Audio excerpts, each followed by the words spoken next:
Our world has evolved.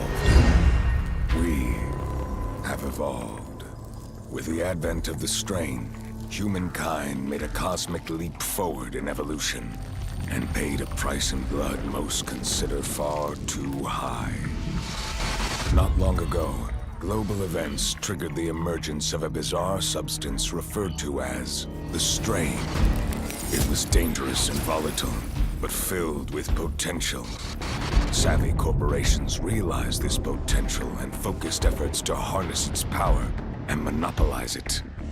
It ushered a golden age of discovery, evolutionary advancements in biomechanics, cybernetics, and genetic augmentations were all fruits born of the strain. But then, horrific side effects began to occur. Psychotic behavior and hideous mutation were the cause of many of the deaths and outbreaks.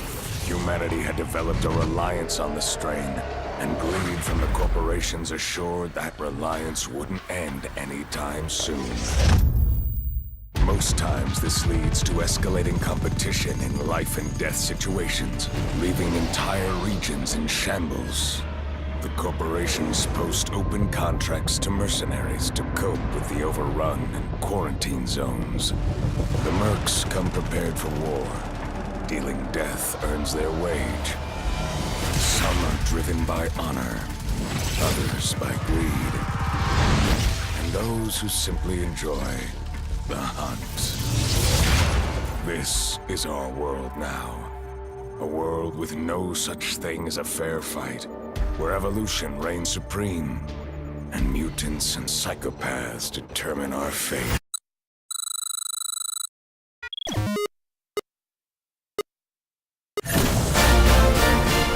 Welcome to Briefing, Merc. Let's get you caught up. Not long ago, we discovered the strain. In that short time, this remarkable substance has become a boon to humanity, giving us massive leaps forward in technology and genetics. It has become a part of our everyday lives, altering every aspect of society. From the way we age to tactical battlefield advantages, the strain is a limitless supply of energy and information. That's where you come in. Acting as contract security personnel, you Mercs are key to managing the strain and recovering the precious samples that allow us to keep the world supplied. Is the strain a living entity? Is it alien? We'll leave that up to the lawyers. All we know is that it helps us research advancements in defense. It enriches our understanding of the human genome and allows us to fund humanitarian efforts all over the world. Thanks to the visionary efforts of companies like GCC, each one of you has unique enhancements, and each one requires a mastery of their various abilities to make them lethal in battle. Some of you rush headlong, others are protectors, some provide support. You all have different styles, and we're here to make sure that you keep the upper hand on the battlefield. You will normally face resistance when dropped into a quarantine zone. There are always competing groups of mercenaries and a mutant presence.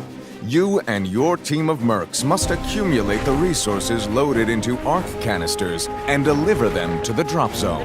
These canisters are used to upgrade the dropship's defenses and to power up your mech suits. They also contain the precious strain samples that we use for research. Mutants, on the other hand, are compelled to spread the strain, to turn the mercenaries, and destroy anything in their path. Their ultimate goal is to ensure that the strain spreads everywhere. Remember, this is a race against time, and should you be turned, this company will disavow any knowledge of your operation. While being a good teammate is a commendable effort, your fiscal rewards depend on earned points. Completing company-approved objectives, taking down enemy mercs or mutants, and earning medals will earn you points. The higher your place on our leaderboards, the greater the rewards. There are 3 ways a battle will end in a quarantine zone. If any of the dropships or the mutant hive is destroyed, the strain takes over the area, or if all humans are turned. Did you make it out alive? Excellent! Once you've returned with the spoils of war and passed quarantine, it's time to upgrade. Use the WISP interface to purchase augments and masteries. They will allow you to enhance your already formidable skills. Masteries are specific enhancements available to individual mercenaries. They are designer-built for your individual DNA. Once added, they can be upgraded, making you stronger over time. Thanks, Strain. Augments are purchased through canisters and add additional effects to your abilities.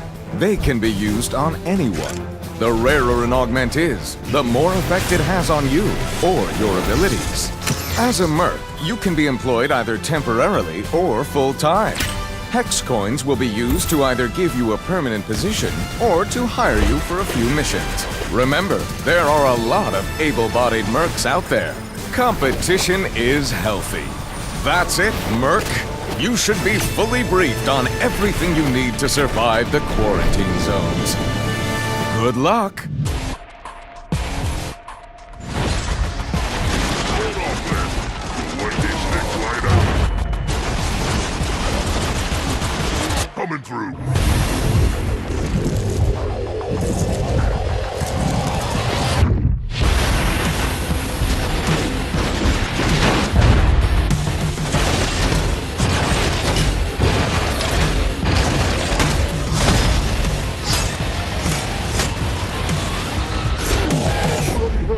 Hey, no, me!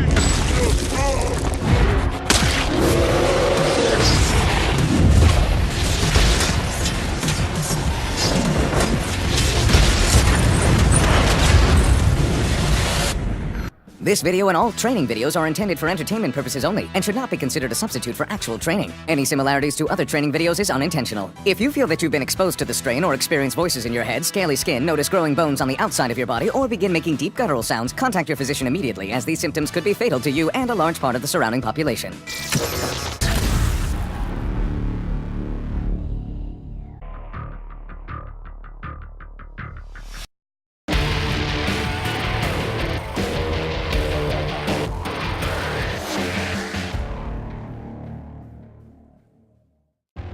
I'm Andrei Boryakin, and I'm the art director on Killstrain. When we were looking at these various diseases, mutations, and various things that are afflicting humans, we came up with this idea that what if when you became a mutant, these things that normally would be bad for a human could actually become a strength. When people start playing for the first time, we want them to feel very connected to their players, whether it's human or mutant. The humans do well together as a team, but you want to feel powerful by yourself anyway, so we're designing characters that allow you to feel powerful. We have a concept artist here in the studio named Ryan Benjamin, and he's been in the comic book industry for many years, and he has a really unique and interesting style. When we started making Killstrain, we really saw the opportunity to use some of the characters he designs that kind of come from that comic book world. And it's something we think that players are really going to relate to. We started looking at different tech types as we were looking at developing player classes, or character classes, I should say. We wanted to differentiate classes, but also different technologies. So you had like your typical military kind of character, and they have these like big, bold shapes, very angular, kind of like stealth type shapes. And then we had these group that are they basically work for the corporations that have come in and are fighting over this new energy source. Their technology is very sleek, it's futuristic, it's something that might be 50 years into the future.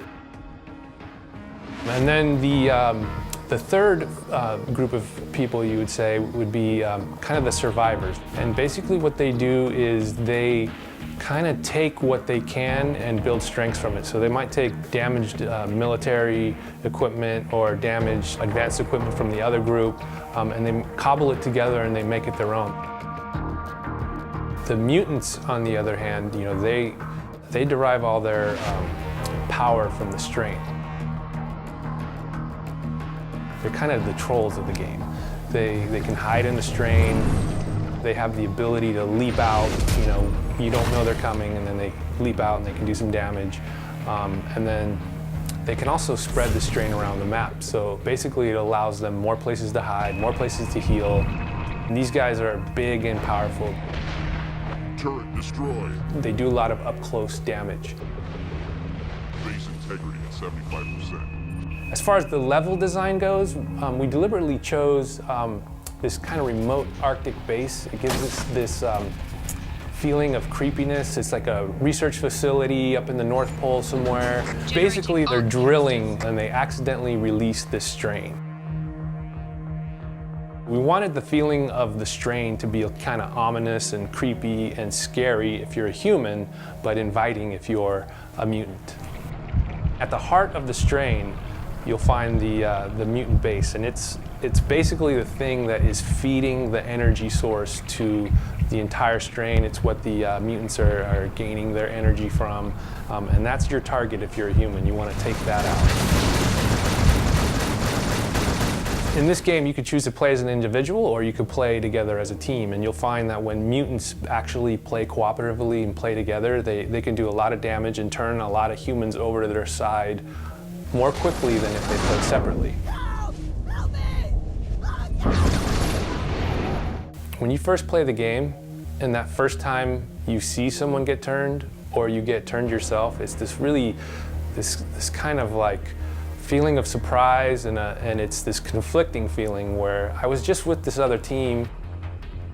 I'm loyal to them, but now I'm on the other side, and I'm supposed to fight them. So, you know, do I take revenge on them? Do I pity them? So there's this definitely like inner conflict. And then eventually we want you to just embrace the fact that, hey, I'm a mutant now and I can go around wrecking stuff.